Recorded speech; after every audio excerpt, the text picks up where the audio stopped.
Welcome to the speech teaching class. এখন আমরা class 7 এর রায় মার্টিন প্রশ্নবিচিত্রা 2026 এর ইতিহাস থেকে মডেল কোশ্চেন পেপার 2 সলভ করে নেব। কি রয়েছে দেখো।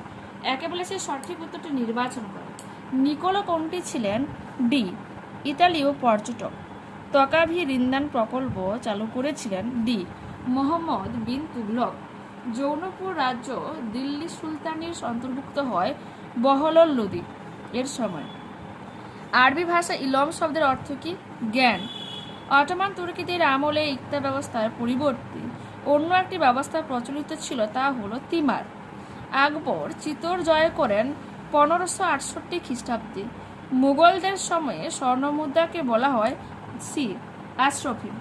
ডিউক আল বুকার ভারতে এসেছিলেন পর্তুগালদের থেকে।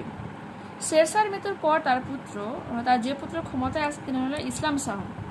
মোহাম্মদ বিন তুগলক নতুন করে রাজধানী তৈরি করেছিলেন দৌলতাবাদ। অপশন নম্বর বি হয়েছে এখানে কারেক্ট অপশন। নেক্সট প্রশ্ন দেখো কি রয়েছে। এখানে রয়েছে যে ক স্তম্ভের সাথে খ স্তম্ভ মেলাও। তো দেখো এই যে জাহান পনাহ এটা হচ্ছে মোহাম্মদ বিন তুগলক। কিলোঘড়ি প্রাসাদ হয়ে যাবে কায়কোবাদ। চন্দননগর ফরাসি। শ্রীরামপুর দিনেমার। চুচড়া হয়ে যাবে ডাচ। নিচের যে কোনো 7টি প্রশ্নের উত্তর দাও। বাহমনি রাজ্যে দেশীয় অভিজাতদের কি বলা হতো? দক্ষিণী। খানোয়ার যুদ্ধ কত খ্রিস্টাব্দে হয়েছিল? 1527 খ্রিস্টাব্দে। আকবর কত খ্রিস্টাব্দে দহশালা ব্যবস্থা চালু করেন? 1580 খ্রিস্টাব্দে। কি বলেছে? রাঠার যুদ্ধ কাদের মধ্যে হয়েছিল? 125 পেজে রয়েছে রায় মার্টিন সহায়িকাতে। ওপেন করে নাও, আমাদেরকে দেখিয়ে দিই। কোশ্চেন নাম্বার 59 দেখো। 1679 খ্রিস্টাব্দে মুঘল ও মারওয়াড়দের মধ্যে হয়েছিল রাঠোর যুদ্ধ। পরবর্তী প্রশ্ন, চিরাগে দিল্লি কাকে বলা হতো? সুধী সাধক শেখ নাসির উদ্দিনকে। পরবর্তী প্রশ্নটি, মালিক অম্বর কে ছিলেন? তো উত্তরটা কি হয়ে যাবে? আহমেদনগরের প্রধানমন্ত্রী। মাহমুদ গাওয়ান কে ছিলেন?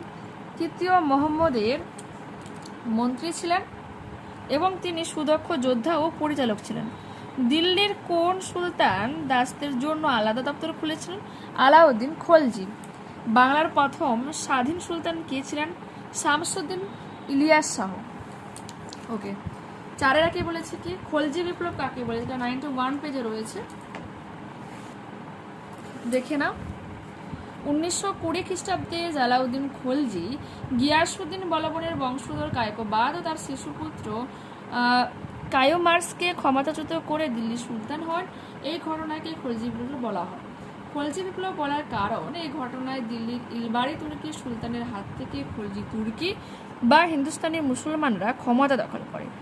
এই বিপ্লব ঘটান জালাউদ্দিন খলজি। পরবর্তী প্রশ্ন, পানিপথের প্রথম যুদ্ধ কবে কাদের মধ্যে হয়েছিল? 92 পেজে রয়েছে। 1526 খ্রিস্টাব্দে বাবর ও ইব্রাহিম লোদির মধ্যে হয়েছিল পানিপথের প্রথম যুদ্ধ। পরবর্তী প্রশ্ন, তুরস্ক দণ্ড বলতে কি বোঝো? 93 পেজে রয়েছে। তুরস্ক কথাটি এসেছে তুর্কি শব্দ থেকে। মুসলিম শাসকদের জিজিয়া করের মতো হিন্দু রাজারা তুর্কি বা মুসলমান প্রজাদের কাছ থেকে এক ধরনের কর আদায় করতেন। একে তুরস্ক দণ্ড বলা হতো। দিনী ইলাহি কি 123 পেজে রয়েছে। এটা দেখে না, এই যে সুলহ কুল বা দিনী ইলাহি একই ব্যাপার, করে নেবে। আদর্শটাও করবে মনে করে। পরবর্তী প্রশ্ন, চাঁদনি চক নামকরণ হয়েছে কেন? যেটা 144 পেজে রয়েছে, এটা তোমাদের আমি দেখাই, পড়ে নেবে। চাঁদনি চক সম্পর্কে জনশ্রুতি। চাঁদনি চক নামের উৎপত্তি সম্পর্কে জনশ্রুতি আছে যে চাঁদনি রাতে জলে আলো পড়লে জল চিকচিক করতে বলে এই জায়গার নাম হলো চাঁদনি চক। চাঁদনি চক সম্পর্কে গল্প। চাঁদনি চক নামের উৎপত্তি সম্পর্কে গল্প আছে যে এখানকার বাজারে সোনার উপর টাকার চকচকে ঝিলিকের জন্য চাঁদনি চক নামকরণ হয়েছে। এই যে নামটা, তার মানে বলতে চাইছে কি অন্য কোথাও জলে মানে চাঁদের আলো পড়লে চিকচিক করে না, এরকম কিছু না। আর একটা লোককথা, জনশ্রুতি কিন্তু বলা হয়েছে।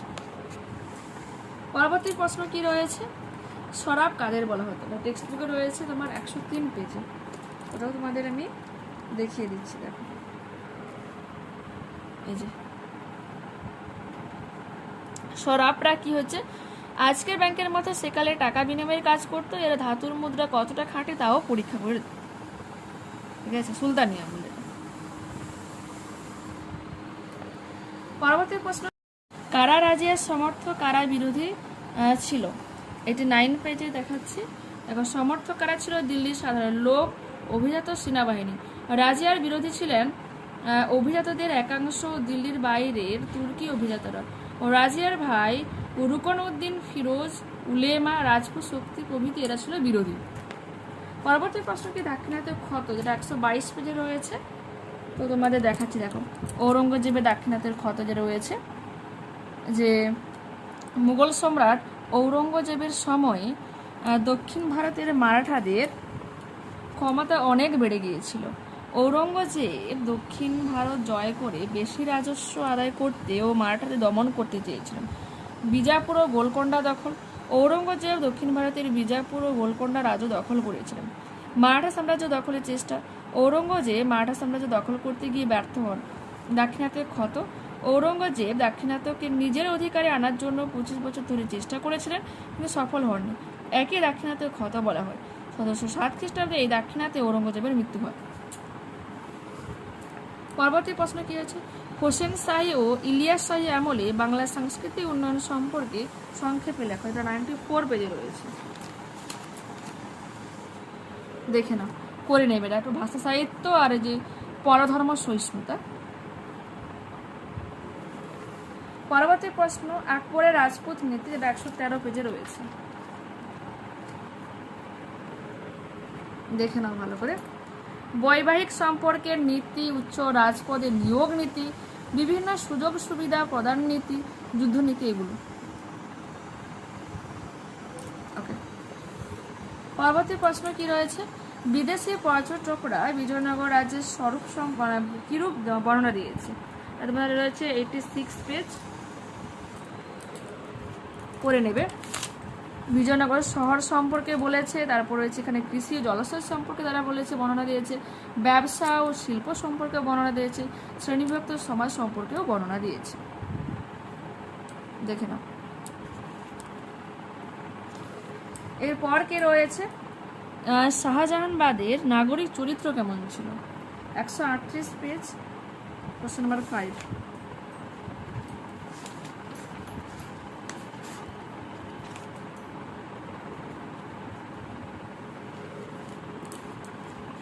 দেখে না, নাগরিকদের বসতি আর নাগরিক সম্পত্তি।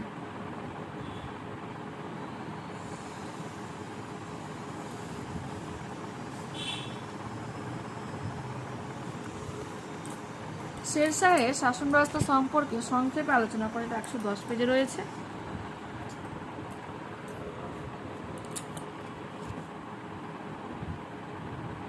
করবে ভূমি রাজস্ব, তার মধ্যে পাঠ্য কবুলিয়ত রয়েছে, বিচার সংস্কার রয়েছে, যোগাযোগ ব্যবস্থা, তারপরে ধর্মনীতি, উপসংহার, সবকিছুই করবে, দেখে নাও ভালো করে।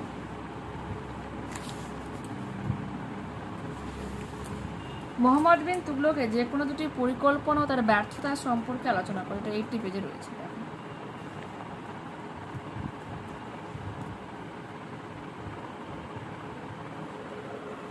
এই যে বৈদেশিক আক্রমণ থেকে রক্ষা আর কেন্দ্রীয় অবস্থান, আর দুটোর ব্যর্থতার কারণও নিচে দেওয়া রয়েছে, দেখে নাও।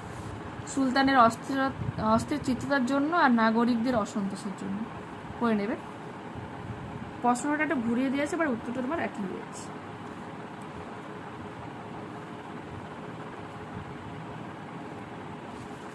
লাস্ট প্রশ্ন কি বলেছে, বাজার দর নিয়ন্ত্রণে আলাউদ্দিন খলজি কি কি ব্যবস্থা নিয়েছিলেন। 79 পেজে রয়েছে, দেখো এইখান থেকে রয়েছে। সুলতান আলাউদ্দিন খলজি বাজার দর নিয়ন্ত্রণ করেন। এর ডিটেলসটা পরের পেজে রয়েছে, তোমার 80 পেজে রয়েছে, দেখে নাও। কারণ দিয়ে রয়েছে, বাজারের ধরন, তারপর রয়েছে বাজার পরিদর্শক, রাজকর্মচারী, তারপর হচ্ছে বাজারের সরকারি নিয়মাবলী, মতামত, ঠিক আছে। তো দেখতে পেলে এখানে পুরোপুরিভাবে কিন্তু আমরা এই মডেলটাকে কমপ্লিট করে নিলাম। নেক্সট ক্লাসে আবারও দেখা হচ্ছে। যারা চ্যানেলে নতুন রয়েছে অবশ্যই তোমাদের কাছে রিকোয়েস্ট রাখবো চ্যানেলটাকে সাবস্ক্রাইব করে নেওয়ার জন্য, বন্ধুদের কাছে এই ভিডিওটাকে শেয়ার করে নেওয়ার জন্য। যদি এই ভিডিওটা তোমাদের ভালো লেগে থাকে তো অবশ্যই তোমরা লাইক বটনে ক্লিক করে নেবে, হাই বটনে ক্লিক করে নেবে এবং কমেন্টে তোমাদের মতামত জানাবে। ঠিক আছে, বাই।